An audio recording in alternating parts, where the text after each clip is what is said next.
Hi friends, welcome to Shruti story world. ఈరోజు కథ వచ్చేసి సార్ చాలా టైట్గా ఉంది పార్ట్ 4. హాయ్ ఫ్రెండ్స్, మీరందరూ ఎలా ఉన్నారు? మీరందరూ బాగున్నారని ఆశిస్తున్నాను. కాబట్టి ఏమాత్రం ఆలస్యం చేయకుండా ఈరోజు ఎపిసోడ్ ప్రారంభిద్దాం. విరాట్ క్లబ్ నుండి బయలుదేరిన తర్వాత నేను నా కార్ ఎక్కి అడవి మధ్యలో కట్టిన ఒక ఇంటి ముందు ఆపాను. ఆ ఇల్లు పూర్తిగా అడవి లోపలే కట్టబడింది. ఆ ఇంటి లోపలి భాగం మొత్తం చెక్కతో తయారు చేయబడింది. విరాట్ లోపలికి మొదటి అడుగు పెట్టగానే అతనికి పెద్ద గర్జన వినిపించింది. మెడ విరిచాడు. నేను పక్కకు చూడకుండా ఒక నల్ల చిరుతపులి తన పచ్చని కళ్ళతో విరాట్ వైపు తదేకంగా చూస్తూ కనిపించింది. అతన్ని చూడగానే విరాట్ పెదవులపై విషపు చిరునవ్వు మెరిసింది. విరాట్ చేతులతో సైగ చేశాడు.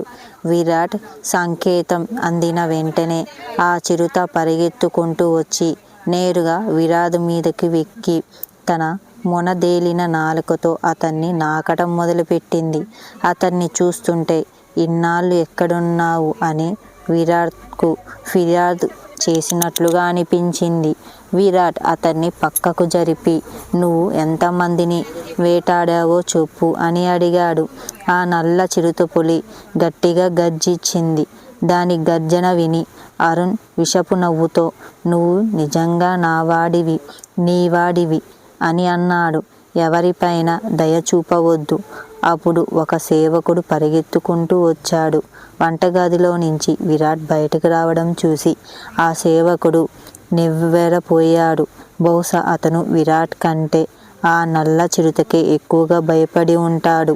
గుమ్మం దగ్గర వణుకుతూ నిలబడి ఉన్న సేవకుడి వైపు విరాట్ దృష్టి మళ్ళింది. అతన్ని చూడగానే విరాట్ కళ్ళు గంభీరంగా మారాయి. నాకు భయం, పిరికి వాళ్ళు అంటే అస్సలు ఇష్టం ఉండదు అని చెబుతూ ఆ నల్ల చిరుత మెడను నిమిరాడు. విరాట్ ఇలా చేయగానే ఆ చిరుత పులి పరిగెత్తుకు వచ్చి నేరుగా సేవకుడి మీదకు దూకింది. ఇది చూసి భయాన్ని నిర్మూలించాలంటే భయపడేవాడినే నిర్మూలించాలి అని విరాట్ అన్నాడు. అలా చెబుతూనే అతను ఒక రాక్షసుడిలా నవ్వడం మొదలుపెట్టాడు. అదే నల్ల చిరుత తన పదునైన పళ్ళను మరింత పదును పెట్టి సేవకుడి ఛాతీలోకి గుచ్చింది. ఆ సేవకుడు నొప్పితో అరవడం మొదలుపెట్టగా అతని అరుపు విని అరుణ్కు ఉపశమనం కలిగింది. ఆ సేవకుడు నొప్పితో అరుస్తూ, ఓరి రాక్షసులారా, విరాట్ నువ్వొక రాక్షసుడివి అన్నాడు.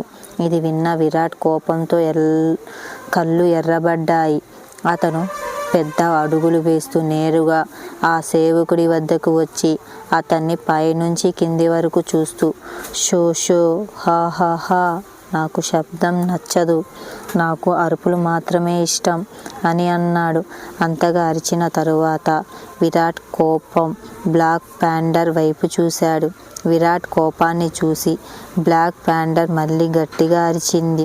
అతను నిమిషంలోనే ఆ సేవకుడిని చంపేశాడు. ఇప్పుడు అతని ఎముకలు మాత్రమే ముందు పడి ఉన్నాయి. నల్ల చిరుత ముఖమంతా రక్తంతో నిండి ఉంది.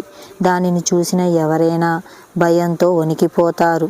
దానిని చూసి విరాట్ ఆనందంతో కేకలు వేయడం మొదలుపెట్టాడు.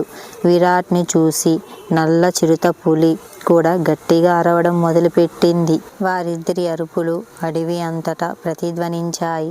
దానివల్ల అడవి పక్షులు చెట్ల నుండి బయటకు వచ్చి ఆకాశంలో ఎగరడం మొదలుపెట్టాయి. కొద్దిసేపటికి వారిద్దరూ అరవడం ఆపిన తరువాత విరాట్ నెమ్మదిగా ఆ చిరుతపులి వైపు నడిచి దాని నోటిపై చెయ్యి పెట్టాడు.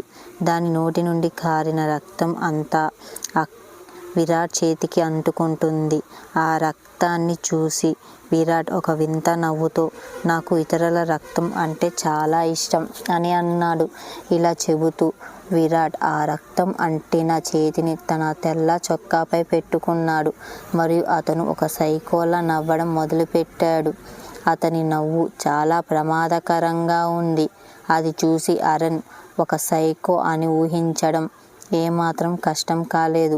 శవాన్ని అలా కొంతసేపు చూసిన తరువాత విరాట్ ఎవరినో పిలిచాడు. కొద్దిసేపటికి ఇద్దరు వ్యక్తులు శవాన్ని అక్కడి నుండి తీసుకెళ్లి ఆ ప్రదేశాన్ని శుభ్రంగా కడిగారు. విరాట్ పెద్ద పెద్ద అడుగులు వేసుకుంటూ నేరుగా తన గదిలోకి వెళ్ళాడు. గదిలోకి వెళ్ళాక విరాట్ తనను తాను శుభ్రం చేసుకున్నాడు.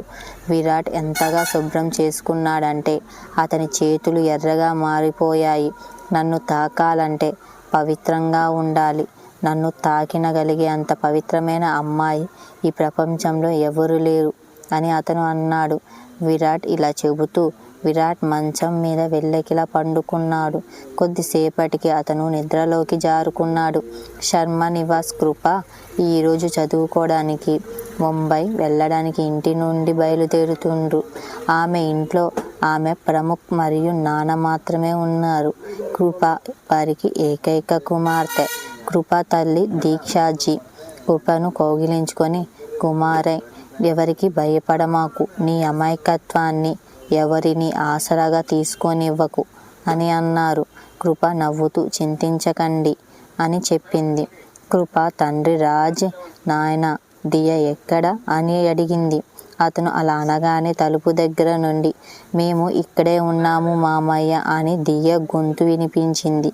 దియాను చూడగానే దీక్ష నవ్వి, రా అమ్మ, మీకు ఆలస్యమవుతుంది అని చెప్పాడు. దియ తల్లిదండ్రులు మరియు కృప తల్లిదండ్రులు వారిద్దరి రైల్వే స్టేషన్లో దింపారు. వారి రైలు కొద్దిసేపటికి వచ్చింది. కృప, దియ తమ కలలను సాకారం చేసుకోవటానికి కలల నగరమైన ముంబైకి వెళ్ళడానికి ఈరోజు తాము వదిలి వెళ్ళిపోతున్న తమ నగరం వైపు చూస్తూ నవ్వుతున్నారు. తమ కలలు నెరవేరడానికి బదులుగా అవి పూర్తిగా చిన్నాభిన్నం అవుతున్నాయని వారికి తెలియదు. ఆ సమయంలో దియా మరియు కృప రైల్లోని ఒక సీట్లో కూర్చొని రైలు కిటికీలో నుంచి తమను తాము జాగ్రత్తగా చూసుకోమని చెప్తున్న తన కుటుంబ సభ్యులను చూస్తున్నారు. వారి సంభాషణ విన్న తరువాత ఇద్దరూ నవ్వుతున్నారు. కొద్దిసేపటికి రైలు కదలడం ప్రారంభించింది. దియా, కృప చివరిసారిగా ఆగ్రా వైపు చూసి నవ్వుతూ బై బై ఆగ్రా అని చెప్పారు. వారి వెనక సీట్లో కూర్చున్న ఒక అబ్బాయి తన కెమెరాలోని కొన్ని ఫోటోలను చూస్తూ నవ్వుతున్నాడు. ఆ ఫోటోలను చూస్తూ అతను ఇలా అన్నాడు. అందగత్తె మిస్, అది నా అదృష్టంలో ఉంటే మనం మళ్ళీ కలుస్తాం. నేను మిమ్మల్ని మళ్ళీ చూస్తే అదృష్టం మీద ఆధారపడకుండా మిమ్మల్ని నా జీవితంలో భాగం చేసుకుంటానని వాగ్దానం చేసుకుంటున్నాను. ఇది రుహాన్ ఇచ్చిన వాగ్దానం. రుహాన్ మాటలు విన్న వీర్, రుహాన్, నీకు పిచ్చి పట్టింది. ఇంతకుముందు నువ్వు ఆగ్రా నుండి వెళ్ళడానికి ఇష్టపడలేదు. ఇప్పుడు నన్ను ఈ కుళ్ళిన రైల్లో తీసుకొచ్చావు అన్నా. మనం విమానంలో కూడా వెళ్ళి ఉండొచ్చు కదా అని అన్నాడు. ఇప్పుడు నువ్వు చాలాసేపు ఇక్కడే కూర్చోవాలి. వీరి మాటలు విని రుహాన్ అతని వైపు కోపంగా చూస్తూ, నేను ఇంతకుముందు ఎప్పుడు రైల్లో ప్రయాణించలేదు. అందుకే రైల్లో వెళ్ళాలనుకున్నాను. కానీ నాతో రమ్మని నిన్ను బలవంతం చేయలేదు కదా. నువ్వు విమానంలో వెళ్ళొచ్చు కదా అని అంటాడు. వీర్ చిన్నపిల్లడిలా ముఖం పెట్టి, నువ్వు దారి తప్పిపోతే నేను నిన్ను ఒంటరిగా ఎలా వదిలేస్తాను అన్నాడు. వీర్ మాటలు విని రుహాన్ కోపంగా, నీకు పూర్తిగా పిచ్చెక్కిపోయింది. ఇక నన్ను విసిగించడం ఆపి నోరు మూసుకో అన్నాడు. రుహాన్ మాటలు విని వీర్ సరదాగా నవ్వుతూ, ఎందుకంటే నువ్వు నీ అందమైన అమ్మాయి ఫోటో చూడొచ్చు కదా అన్నాడు. రుహాన్ వీర్ వైపు కోపంగా చూసి, నువ్వు కాలేజీలో అమ్మాయిలందరినీ అలా చూస్తూ ఉంటే నీకేమైనా సమస్య ఉందా? అయితే నేను ఒక మాట అంటాను. వీర్ ముఖం చిట్లించి రుహాన్ వైపు చూసి, ఏమీ అనలేదు. కృప తన నగరం వెనకబడిపోవడాన్ని చూస్తూ ఉంటుంది. ఆమె కళ్ళల్లో కొన్ని చెప్పలేని కలలు, ఆలోచనలు మొదలవుతున్నాయి. తమ కలలను నెరవేర్చుకోవడానికి ఈరోజు మనం మన ఆగ్రాని విడిచి అది ఒక తెలియని నగరానికి వెళ్తున్నాము. అక్కడ మనకు ఏమి జరుగుతుందో తెలియదు. కానీ ఏది జరిగినా దానిని దైవ సంకల్పంగా భావించి సంతోషంగా స్వీకరిస్తాము అని ఆమె మనసులో అనుకున్నది. అలా అనుకుంటూ కృప కిటికీలో నుంచి బయట వీస్తున్న చల్లని గాలిని ఆస్వాదించింది. ఈ రోజుకి ఇంతే. తర్వాతి ఎపిసోడ్లో రుహాన్ మరియు కృప కలుసుకుంటారు. ఆ తర్వాత కృప విరాట్ అనే రాక్షస పిశాచి చెందటంతో చిక్కుకుపోతుంది. విరాట్ ఒక సైకో అని, తన దగ్గరికి వచ్చే అమ్మాయిల మీద మాత్రమే దాడి చేస్తాడని మీ అందరికీ చెప్పాలనుకుంటున్నాను.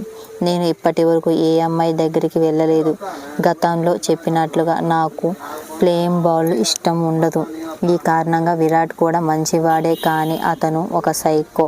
అతను ఎలాంటి మానసిక బాధపడుతుందో మీకు తర్వాత తెలుస్తుంది. విరాట్ తల్లి యామిని రాజ్యం కూడా తన కొడుకును కాపాడుకోవటం కోసం తన హృదయంలో ఎన్నో రహస్యాలను దాచుకుంటుంది. వాటిని ఆమె ప్రపంచానికి ఎప్పటికీ వెల్లడించాలనుకోదు. ఇలాంటి మరిన్ని స్టోరీస్ కావాలంటే నా ఛానల్ని సబ్స్క్రైబ్ చేసుకోండి ఫ్రెండ్స్.